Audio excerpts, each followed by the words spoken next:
দেশের ৮ বিভাগের উপর দিয়ে আগামী ৭২ ঘন্টার মধ্যে অস্থায়ীভাবে দমকা হাওয়া সহ হালকা থেকে মাঝারি ধরনের বৃষ্টি বা বজ্রসহ বৃষ্টি হতে পারে বলে জানিয়েছে আবহাওয়া অধিদপ্তর।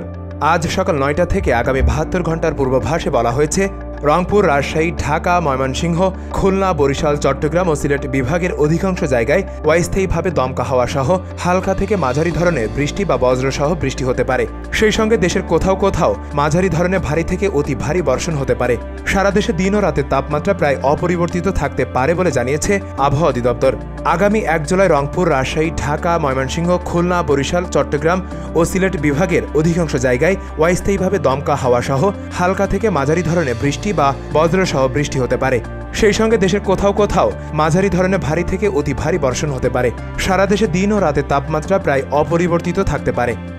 অন্যদিকে আগামী ২ জুলাই রংপুর, রাজশাহী, ঢাকা, ময়মনসিংহ, খুলনা, বরিশাল, চট্টগ্রাম ও সিলেট বিভাগের অধিকাংশ জায়গায় অস্থায়ীভাবে দমকা হাওয়া সহ হালকা থেকে মাঝারি ধরনের বৃষ্টি বা বজ্রসহ বৃষ্টি হতে পারে। সেই সঙ্গে দেশের কোথাও কোথাও মাঝারি ধরনের ভারী থেকে অতি ভারী বর্ষণ হতে পারে। সারা দেশে দিন ও রাতের তাপমাত্রা প্রায় অপরিবর্তিত থাকতে পারে। আগামী ৫ দিন বৃষ্টি হওয়ার সম্ভাবনা রয়েছে, এমনটা জানিয়েছেন আবহাওয়া অধিদপ্তর।